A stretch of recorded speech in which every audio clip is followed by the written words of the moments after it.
Remains unclear who is responsible for an attack on a central Syrian airbase, reported today by Syrian state television, and coming just hours after an apparent chemical attack on civilians in the rebel-held town of a couple of days after that attack. Some assumed the US was behind the airbase strike, which reportedly injured or killed a number of people, but the Pentagon has denied involvement, leading some to believe Israel carried out the strike. Those on the ground in Syria fear America's response is yet to come. Jonathan Hare reports. The video uploaded on social media purports to show missiles or planes flying over Lebanon on their way to Syria.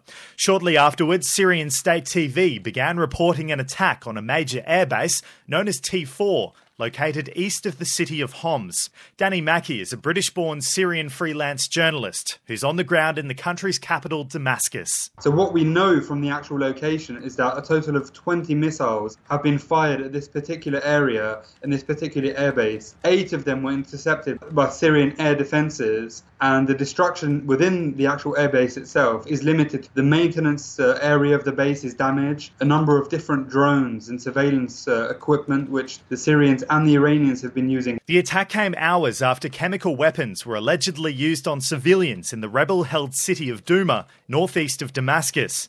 The US says it's not behind this latest missile strike, despite President Donald Trump tweeting there would be a big price to pay in response to the incident after medical aid groups reported dozens of deaths.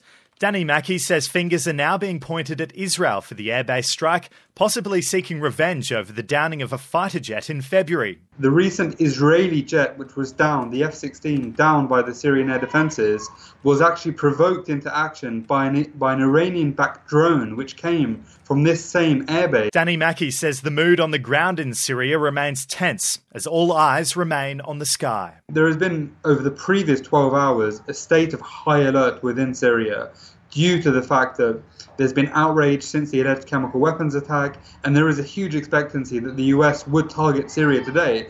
The major fear here in Damascus is that if the US does attack, it will be on a very large scale and significantly higher than the attack which happened in the T4 airport. When Trump previously attacked a Shairat airport, which is also in a similar area, you're talking about over 50 Tomahawk missiles, which almost destroyed the area. So definitely there is a sense of tension, of fear that Trump will eventually act in Syria and do something, even if it's symbolic, but it won't be on this scale as we've seen early this morning. Makki is a freelance journalist in Damascus, speaking with our reporter Jonathan Hare.